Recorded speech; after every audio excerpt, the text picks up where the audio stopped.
Welcome to Still Untitled, the Adam Savage Project. I'm Will. I'm Adam. And I'm Norm. And I'm Steph. Hey, Steph. Welcome. Hey, Stephanie thanks. Santoso, welcome to the podcast. Thanks for having me. This is the first time you've been on. This is the first time I've been on any podcast. Really? Yeah. Wow. You're inaugurating my podcast debut. I appreciate you choosing ours. It's just like listening to a podcast in the car and yelling at the radio, except for now everyone else can hear you. Oh, okay. Okay, so that's how I should react? Exactly. Yeah. When You should answering be any like, questions? Yeah, Still just a Like the wanker. real deal? Okay. This is the first time we've gotten together. We're actually doing some recording out of order. So What? for those of you out there who are listening this week and are yelling at your podcast radio or whatever, where's the Avengers Endgame spoiler cast? We actually already recorded it. There's a little bit of time travel. It's going to be next week. It was fine. It was fine. Everybody's fine. You have 1 week to go see the movie, and then we're going to spoil it. There's That's like exactly. 6 minutes It's a of heavily conversation. spoiler Yeah. There's a cast reason it podcast. grossed over $1 billion, right? 1.2 billion international. They did okay. They had a good week. But it also is the first time, because Will, we weren't here last week. It's No. the first time we've gotten together to talk since your show was announced, Adam. Oh, yes. Savage Builds. Yeah. That's right. Uh, Congrats. Thank you. Congratulations. There has been a lot going on. There are a lot of projects to alert people to. I'm leaving tonight to start the book tour in New York. There's a copy. So a couple things. When you write a book, which is harder than everyone says writing a book is hard. It's hard. I'm here to say they're all right. It's really hard. Simon & Schuster's imprint, Atria, were my partners in this. They were amazing.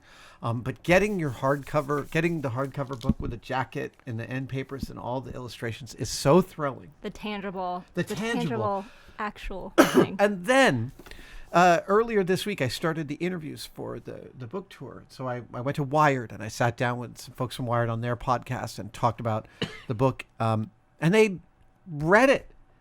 So I haven't met anyone outside my inner circle who's read the book. And the idea of talking to someone who's read it is amazing. So you started working on this, what, a year and a half ago? 2 years ago? 7 or 8 years ago. But I mean, like, Yeah. I remember there was a period where you're like, look, this book thing's getting real. I got to buckle down. So it's a long story, which is not worth telling. But ultimately, I got down to the hard work of writing this book last January, and delivered the final manuscript, I think, just before the end of 2018. Wow. It was a slog. It was really intense. I could not be happier. It's a very different book than I thought I was going to write. Even in the middle, I thought its structure would be I different. thought the recipe section in the middle was really well thought out and a pleasant surprise. Well, everyone needs to know how to make a good riette. Exactly. When you look back, you'll think of 2019 as your book year? Your first book year? Well, so I'm about to do something I've never done before, which is to travel around the country doing readings and talking about this book. And I will be honest, the publisher, they sent me a list of things they'd like me to do. And I said yes to all of them. Oh. And they said, wow, full disclosure, we're just not used to people of your stature being so cooperative. You're making a good name for yourself. Yeah. This is good from a branding purpose. Look, as I said at what was it? The Reason rally. I want my tombstone to say he was nice to work with. Yeah. I consider that a life goal. It's a good thing. But more than that, I was telling them I don't have production scheduled during the time we're doing this book tour, and the idea of going to places and just talking about something I've written and getting questions about it sounds like heaven on earth to me. Look, people are coming out to hear you talk about yourself. What more could you want? They asked at the right time. That's the big takeaway. Yeah. Well, I mean, the amazing thing about writing this book probably is that now you're going to get to hear people reflect your story back to you through their own eyes, Right. which is probably really powerful and different than any of the other mediums that you choose to use, right? And there are pieces of this book that I have dived into in various places. In my talks at Maker Faire, I spent a year writing a regular column for Wired magazine, and there's a lot of bits and pieces that I have delved into, but never at the depth that this book is. So I'm really curious to hear exactly the feedback of what resonates with people. That only helps me be a better storyteller later, because I mean, one of the key things this book is about is the ways in which I found my freak flag and learned how to fly it unabashedly, and how much I learned how to enjoy that and to share that with others. And in the introduction, I say this book is a permission slip. I think of myself as a human permission slip, and this book is my calling card, and it's to go find that thing that you can't stop thinking about and delve into it, because even though it's weird, and my hobbies are all weird, it's going to teach you about yourself. There's a line from the trailer for Rocket Man, the Elton John biopic. Is that what we say here? Yeah. Ugh. We're not biopic people. Where one of the old like session musicians tells him, "Look, you got to kill the guy you were born to become the person you want to be." Oh, interesting. And it's like it's kind of. I've been reading your book with a headlamp at night because we live in a Kindle household, so we don't have any lights in the bedroom anymore. And I've enjoyed it. I've enjoyed what I've read from the galley so far. So, I think. Where can people find out more? They can find out more at adamsavagebook.com. That's where you can, I think there's some click-throughs for pre-orders. There's a list of all the places I'm traveling around the country in the next couple of months and doing readings. Boston, there are still plenty of tickets. I don't know why people in Boston haven't heard that I'm coming there to read, but there are still tickets. Come on out, Boston. Are you going to do different readings in each town, or do you have a strategy for this? I haven't come up with one yet. Okay. I know that my favorite chapter so I also recorded the audiobook for this. Oh wow. That's cool. Which was an intense thing. It turns How long out does that take? Well, I average a pretty good average of 25 pages an hour. Okay. So I think all in all, it was a 6-hour day, a 6-hour day, and a 2-hour day. So about 14, 15 hours. That's not too bad. No, it wasn't too bad. Your voice just starts to become unusable after 6 hours. My voice becomes unusable after 6 hours. It starts to get a little more gravelly. We also actually, Julia, my wife, alerted me to a couple of great audiobooks lately, and I listened to them, and so one is Jeff Tweedy's autobiography, which is really delightful, and he reads the audiobook. Oh, wow. And obviously, he's a singer. He's wonderful with his voice. You feel like you're just having a conversation with Jeff. And the other one is Elizabeth Gilbert's book, Big Magic. Elizabeth Gilbert famously wrote Eat, Pray, Love, but she also wrote one of my favorite books of the last 5 years, which is called a piece of fiction called The Signature of All Things, which is a jaw-droppingly beautiful book. And in Big Magic, she reads, and in her audiobook, and Jeff's are almost an ASMR type, like I'm really close to the mic. It's not like this blank sound space. It's more personal. And I went for that I wanted it to feel more like we were in the room together rather than you're just listening to me pontificate on my history. Do they have you read it in order, chapter order? Mm-hmm. Okay, so it's not like different order, so you have a different amount of energy mixed up? Okay. No. Is there somebody in there listening and saying, I have a lot of questions about this I can ask you. Okay. So they give me a producer who's on a Skype on a computer. So he's in LA. He's watching me do it. He's done 1,000 audiobooks. Wow. When you think about how much of time, I was starting to do the math and I just stopped because it became a lot of hours. Years, yeah. Recording. A lot of years. So he's listening to make sure I'm hitting every word. There's a couple of times when I might not use a contraction that's written, because the flow is better. But for the most part, it is word for word, and he's helping make sure of that. It's also, I've noticed some things about the way I write. Boy, do I like clause-heavy sentences. Oh, one of those. Pause strategically which means when you're that, reading. Sometimes you have to I can't start on this tone because I'm going to have to ride 3 tones up to get to the ending to make the flourish happen. There's a lot of negotiating you have to do with how you write versus how you speak. And do they ask you, if they're like, hey, can you hit this beat differently and reread the last 2 lines? Yeah, he would sometimes say that part wasn't really clear, or could you read that last part? Huh, that's fascinating. And so then I read until I have a natural stopping point, and he'll then say, let's go. And then when I reach the end of the chapter, if I haven't screwed up something egregiously, he'll say, all right, on page 25, there's a sentence. This was weird. Let's just re-record that. But again, I have enough experience on camera and with my voice. I can almost always tell when I've flubbed something, and I know how they're editing, so I'll just reread that word and continue on. So they pretty much... It was a very efficient process. Onomatopoeia.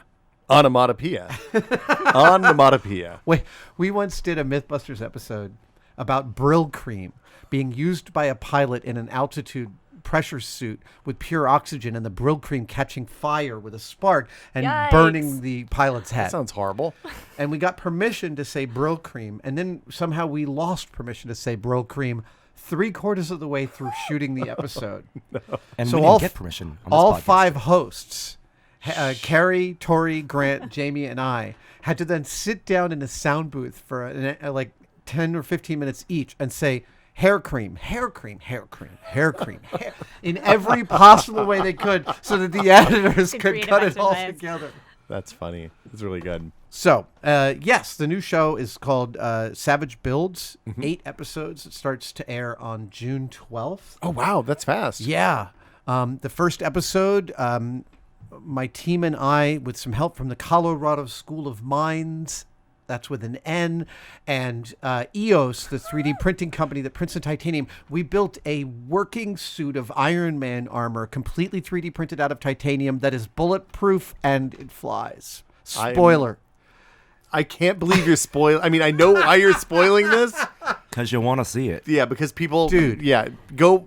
You need to watch. It's some of the most fun and most astounding thing I've ever participated in. And more than that, I didn't realize that when you 3D print titanium, it's stronger than normal titanium because you can attenuate its grain structure. Which means... I mean, look, we don't all have 3D titanium printers, Adam. This isn't something that comes the up 3D in normal printing was conversation. donated by EOS, who makes these printers. I've actually intersected with these printers before because when I did that tested shoot for GE, I went to a rocket factory on the East Coast that was printing the vanes of jet engines using 3D printed titanium. Wow. In every way, I came out realizing that if Tony Stark suddenly became non-fictional and wanted to make a suit of Iron Man armor, I was using almost all the technologies he would be looking into for doing it. Like, there's no suspension of disbelief with the technologies I was using. We were way out at the edge of what's possible. I thought That it was a thrilling. really bold choice to actually have the shrapnel embedded in your heart surgically before the episode. you I know? prize my cosplay accuracy. Yes. Well, Very good. so those are that's but So June, June 12th for that, May 7th for the release of Every Tool's a Hammer.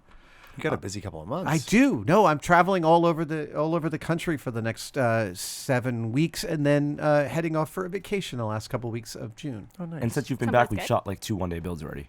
Yes. Well, because I hadn't recorded a single one this year, and people Yeah. were like tweeting to me like, "Dude, it feels like Tested's getting neglected in all this." Well, you know, you gotta pay the bills. Well, somehow. but look, if Being Savage gets picked up for a second season, we will adjust, I think, the production schedule a little bit to make sure that I can still take care of Tested while I'm doing that. Keeping the fans happy. Yeah, and it also keeps me happy. I need to come to this is one of my self-soothing locations. But Stephanie, I wanted to talk to you because you and I were supposed to have lunch Sure, today, and then shoot. I press ganged you into being on the podcast. Doing a podcast is just as good as lunch. We're just catching up with a bigger audience. Stephanie is one of my fellow board members for Nation of Makers, and we're heading down to Chattanooga for NomCon soon. June 14th through 16th. Very Yeah, it's coming exciting. up. Yeah. In between your book tour appearances. Actually, just after that is when I leave for vacation with my wife. Ah, nice. I'm really excited about NomCon. I am too. I think it's going to be a great second NomCon. Does it move? It moves from city to city, right? Yeah, yeah, Okay. exactly. So last year it was in the great city of Santa Fe, which has an amazing maker culture. Oh my gosh, we got to spend an entire day talking and visiting with the Meow Wolf folks. We went to their shop. Yeah. Oh yeah. They gave us a yeah. behind the scenes tour, which was pretty incredible. We saw what was Yeah. it, like an 8x16-foot laser cutter etcher that can cut steel? Wow, really? Yeah. This, We've seen those industrial ones you can put a 4x8 sheet of plywood in. this was and they bigger just- than anything I've ever Yes, Yeah, it seen. that's was- amazing. Pretty unique. Yeah. Goggles? Or was it in Yeah, closed? no, everyone's wearing Yeah. goggles. Everyone Yeah. was wearing goggles. Yeah. Okay. That's really cool. Yeah, so Santa Fe was last year, and Chattanooga came to Santa Fe, and they were really clear, like, you got to come to Chattanooga. Yeah, the Chattanooga team. So we have basically for Nation of Makers, which is organizing, which Adam and I are on the board of. We're working with a local team of makers in Chattanooga to organize NomCon this year, and they're amazing. So we're going to be in downtown Chattanooga. right across the street from an amazing makerspace that they have in their public library. So they took the entire 4th floor of their library and converted it into a massive makerspace. So just one entire floor dedicated to making, open to anyone.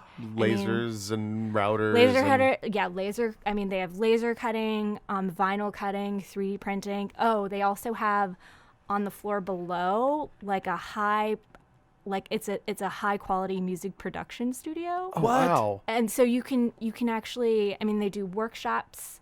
You can use it for recording, your own music, but also for like things like podcasts and things like that. So Chattanooga is one of those places. When I was starting Foo, we were looking at places we might set up, and actually, if we decided to do a real office instead of a virtual office, and they were like they have fiber everywhere. Yeah, which is amazing. Yeah. The city invested like up to 10 gigabit if you want it, and it's very very reasonably priced.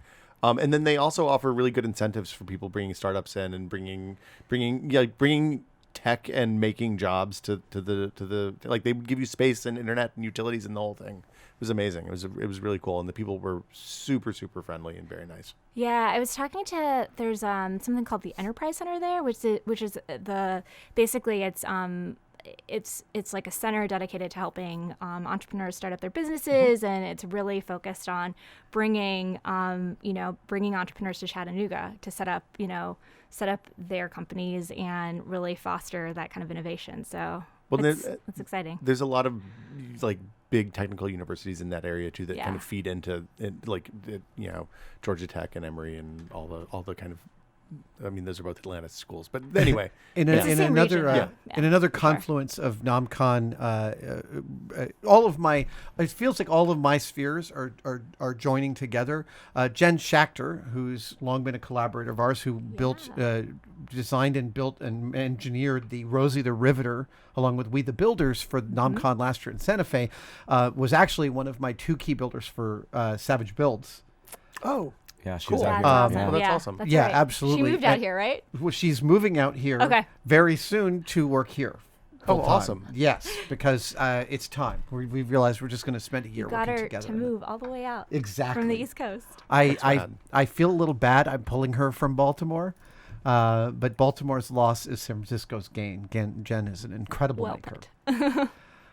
Cool. At NomCon, you guys, one of the missions you have is to help communities and places figure out how to build up makerspaces and develop makerspaces and the curriculums. And to lower the threshold to entry to as close to 0 as it can get. Right. Yep. And in terms of what constitutes a makerspace, you mentioned in the Chattanooga Library there was a whole floor for more production-oriented making. How much of that do you see becoming a place of interest?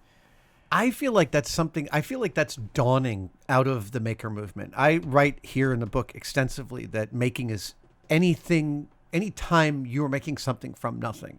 So it is poetry, and I talked to a reporter who was like, I was surprised you considered writing making, because I've always thought of it as doing in a different way.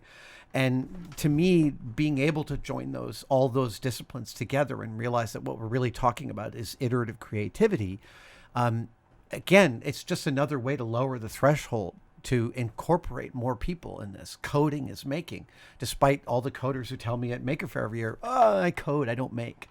Yeah, and I agree with that. I think just to build off of that, I think, one way we talk a lot about, one of the big areas of focus for Nation of Makers and NomCon is really to broaden access to making and to continue to make the maker community more inclusive and more diverse. Mm-hmm. And I think that the way we get there is by acknowledging that there's value in a wide variety of kinds of making, right? So as much as we, look to, making that integrates science and technology and engineering, we know that it's not really making unless you really talk about the arts and design and humanities. And so I think the way that we really acknowledge that is by embracing all kinds of production, to your point, and all kinds of making, and recognizing that that one kind of making can be a gateway to another that you might not have ever imagined. Right. It was certainly that way for me. Mm-hmm. My gateway was sewing as a kid growing up. And then I realized, e-textiles are really cool. I know the sewing part. I know very little about the programming part and the electronics part, but why don't I give it a try? I know part of it, but not all of it. And then that led me to doing stuff with 3D printing. So, I mean, I think it's also about sort of just taking the risk and, to your point, encouraging people to take that risk, to take that leap. Well, I mean, it's one of the things we talked about really early on when we first started working with you on Tested, is that like really learn this. The core skill is learning how to turn a 2D object into a 3D object, right? And whether that's sewing or joinery or welding or whatever, once you know how to change flat shapes into 3-dimensional objects, then it's just a matter of figuring out how to attach the pieces to each other. Well, that is with sewing in planar forms, but I'll go even farther with that analogy and widen it, which is at the very beginning of any creative enterprise, whether it's music production or it's building a cabinet, in the very beginning with the cabinet, you're thinking of this table saw as the thing that's manipulating the wood, and you are working on each cut and each measurement. But as you get better, the more experience you get, the more that process becomes an internal mental process. And then the blade of the table saw simply becomes something that achieves what's already going on here. In the beginning, it's all just this sort of it's this, everything's out on an equal level. And even with music production, the first time you start using music editing software, it's like, I don't know what this button does. I don't know what that does. What does this sound like? And then eventually you start over time exploring your creativity to have an opinion about the way this thing should sound and the flow and the narrative of what you're engineering. And it's about that process. It's about helping people make that bridge from the first foray in which everything has equal value because you're not sure what your point of view is, and then diving deeper and deeper and deeper until you realize, I have a point of view. And what I mean by point of view is you have a desire that's specific to the medium, and that then means that you have something important to contribute. It's like seeing the code in the Matrix. Yes, it really is. That's exactly like that. That's a beautiful analogy. Yeah, that's great. How do you feel like? I mean, one of the criticisms of the maker movement early on was that it was the craftspeople, the holders of the woodworking, and it seems. I don't mean to pick on the woodworkers, but it seems like it was the woodworkers that complained to the folks at Make Magazine and other places early on, was that makers are kind of come in and learn just as much as they need to do the project that they need and then move on, rather than taking 10,000 hours and delving down and learning all the mastery of Japanese joinery or whatever esoteric knowledge you were looking for. I mean, do you feel like that's still a thing, or do you think that we moved past that now? There's always going to be people who jealously protect their fiefdom. Actually, I interview Nick Offerman in this book, and he talks about being a theater carpenter in Chicago, where for years and years and years he didn't have a woodworking bench because he considered that a little too frou-frou for someone who's making theater flats. And it wasn't until later, and he and I were commiserating because both of us came late to fine woodworking. Only in the past year and a half have I started to really make all of my joints super solid and took the extra time to dowel and rabbet and join and glue and make things really refined, because now I'm starting to see some of the things I built early on fall apart. Yeah. And there's an elegance to that deep dive. But I'm also a huge fan of the learning just enough to get this project done and moving on. I'm a serial skill collector, and I'm mediocre at almost everything I do. Yeah. So I don't agree with craftspeople who are like, you shouldn't build a mandolin until you've trained for, like, go buy a mandolin kit. I remember meeting a musician who loved the mandolin so much he bought a kit and then ended up making 4 or 5 mandolins over a period of years. And the satisfaction he got out of that, I wouldn't want to take one iota of that satisfaction away from him because he was, supposedly not doing it in the craftsperson way. It's interesting you say that, because I also think that realistically, right, if, there are journeymen and, master craftsmen who have the ability to spend X number of hours, invested in taking the courses and things like that. And I just think that the vast majority of people may not have those opportunities, but why penalize them for it? And so what's great about the maker community the way it is now and the maker movement the way that it is now is that, sure, you may learn a little bit about a particular thing through a project, but over time you may attain a mastery of it.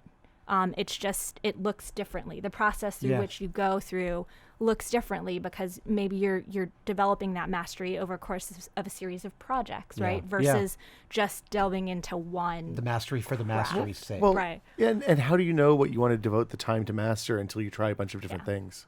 Yeah, right? exactly. It's a non-circuitous route, right? And I really appreciate that. Hey everyone, Norm here. Before we continue on with this week's conversation, I want to let you know that Still Untitled, the Adam Savage project, is brought to you this week by TripleByte, because applying to programming jobs sucks. You have to put in the right keywords in your resume, you spend hours and hours on phone screens and take-home projects, and that's assuming the company even responds to your application. Well, if you're a software engineer, TripleByte can help. They work with over 400 top tech companies, from big names like Dropbox and Adobe to exciting startups. You do one brief online interview with them, and if you do well, you get to go straight to final interviews with the companies on their platform. It's like the common app for software engineers. TripleByte does not look at your resume or where you went to school. All they care about is if you can code, because you are more than just a sheet of paper or a signature on a diploma. You are your skills and your abilities. Apply now at triplebyte.com/untitled. That's TripleByte, BYTE, byte as in 8 bits. And as a special offer for listeners of the show, if you take a job through TripleByte, they'll offer you a $1,000 signing bonus. All right, back to the conversation. Nick had another way. When we started our interview, we were just shooting the breeze and kind of warming up, and he said, "What have you made lately?" And I said, "Oh, actually, this last weekend I came into my shop. There's this big under the sink cabinet in the island in my kitchen, and it was with these terrible container store upright metal racks. Oh, the wobbly ones? Yeah. I hate those. They drove me nuts for years, and I was like, screw this. I'm going to come in here with some nice marine ply, and I'm going to make some separators that fit all in there and hold all the pots that I actually know that I have, and all the dividers and chopping blocks and wire racks. We're serious cooks in my house, so we have all this stuff.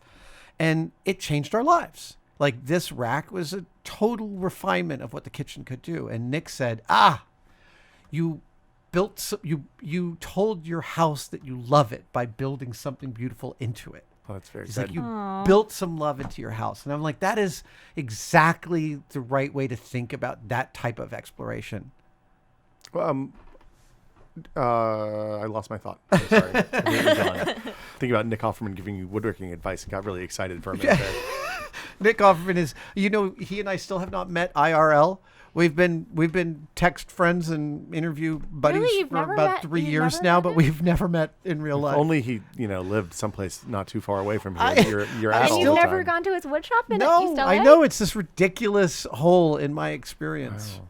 You guys should visit each other's. just make No, a and canoe or we have a mutual plan to build something each other's shop. We just haven't gotten around. You should do the Neil Gaiman, Terry Pratchett thing where you make something and then ship it down to him, and he makes part of it and then sends it back, and you just go We back do a and forth kind of 3 times. an exquisite corpse That's together. cool. That'd Yeah, be yeah. like a remote build. Yeah, exactly. Oh, I love that That's idea. a cool idea.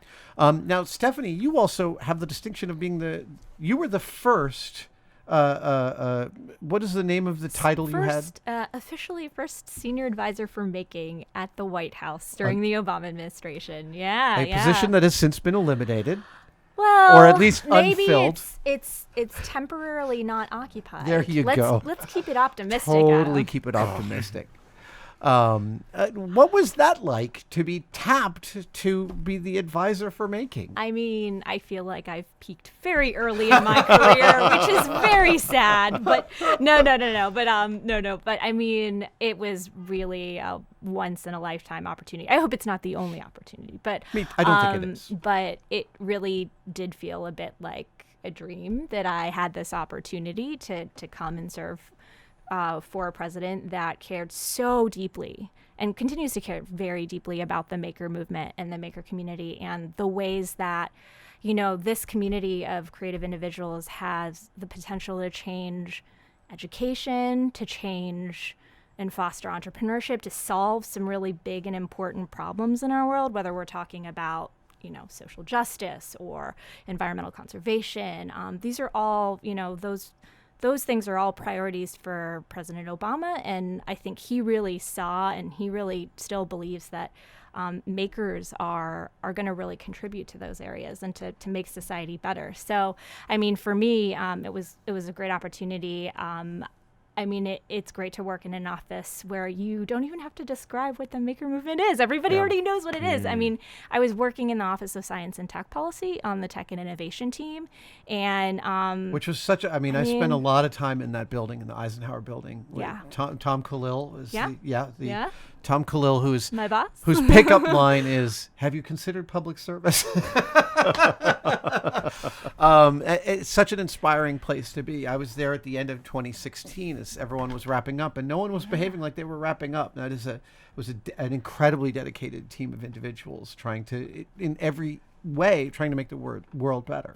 Yeah, and I think what I am really happy about is that of course, when you're in a role like that, that the calendar is really driving a sense of urgency, right? Like you're either going to be there for 4 years or you're going to be there for 8 years, but you're not going to be there forever, right? Yeah. So you're really there is this, and you probably felt it too, like a certain sense of electricity and energy, because people are just working their butts off because they know I've never been in a that, building where you couldn't tell what time of day it was because everyone was at their desk, whether it was 10 a.m. or 10 p.m.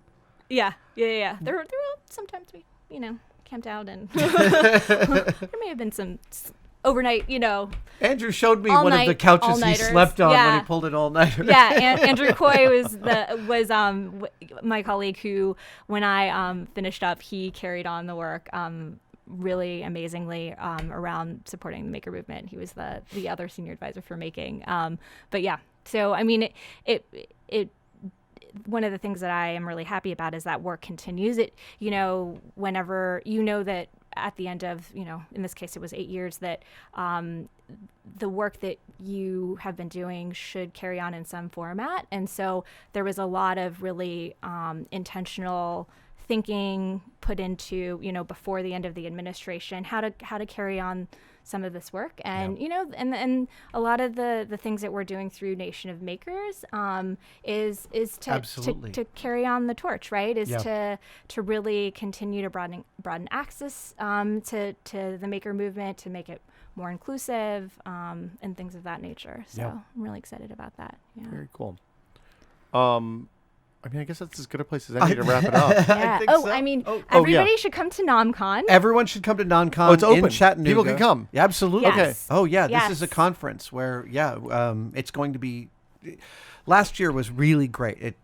It felt like after having worked on Nation of Makers for a while, it felt great, again, like you said, to bring a group of people who already knew what we were doing and were aligned with the mission and talk about ways in which we could make that mission better. So computer programmers, roboticists, 3D printers, laser cutters, sewers. Yep.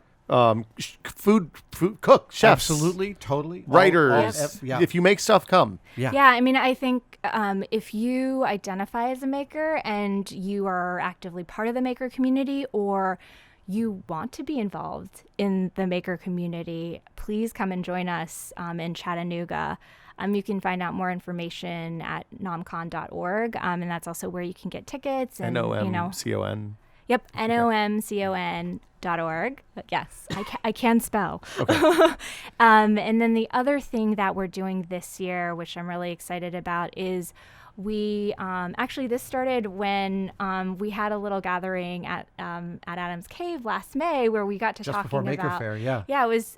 We started talking about what does it take to actually make the maker movement more inclusive and broaden access to maker education, particularly for students. Mm-hmm. And so a number of organizations got together to create an initiative called the Make for All Initiative. And what we did was we launched a national call for commitments earlier this year to ask organizations, whether you're a makerspace or you're a community college or you're a company or a foundation, tell us what is your goal in the next year? What's your goal in the next 2 years around broadening access to maker-centered learning? How do you want to help your community broaden access and enable more of the youth in your community to have access to the maker spaces, or just just engage in making in some way. So we're actually going to announce those new initiatives at NomCon. So also, cool. that's another reason why you might want to come out to Chattanooga, is to hear about those. And those so, new initiatives. I mean, one of the other questions we get a lot is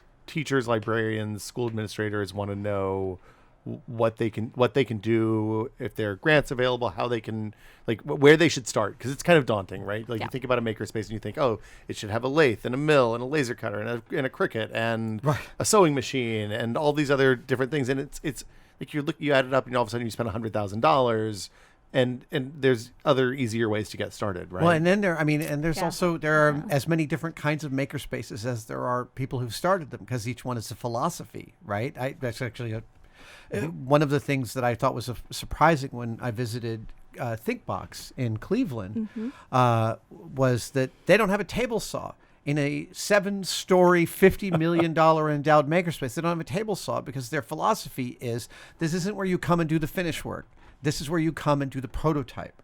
Oh. However, you like can that. walk into ThinkBox off the street and be laser cutting in 5 minutes. Wow. Yeah. Yeah, That's amazing. Really, really dedicated to the lowest possible threshold of entry and a very specific philosophy about what kind of processes should be available, not just every process, because that's where I would have gone. And I realized, oh no, there's some refinement you can do by adjusting what tools are actually at your disposal. But I mean, and Nation of Makers made basically a hey, here's how to get started building a makerspace guide, right? I mean, there's a We there's have whole a set process. of and we have a set of resources on the nationofmakers.us website that, for organizations that are, wanting to get connected to other makerspaces across the country, or do want to sort of access resources that are going to help them get started or scale what they're doing around making. The other places that I think could be really helpful, particularly for libraries or schools, Maker Ed, which is a national nonprofit, and they're actually based here in Oakland. Mm-hmm. They have a really great resource library, specifically focused. It's free, but it's specifically focused on youth makerspaces at makered.org. That's another great one. And then also Andrew's organization, Digital Harbor Foundation. They have some really great resources as well, and focused on things that are from the Cadillac version of the makerspace, right? Because we to the point of not every community has the same set of resources. So Or needs. or needs, right? So you want to be able to kind of allocate for limited resources, middle resources, and more Everything from resources. like a tool lending library where everybody chucks in some tools up to your $50 million amazing Fab Lab. It's all Exactly.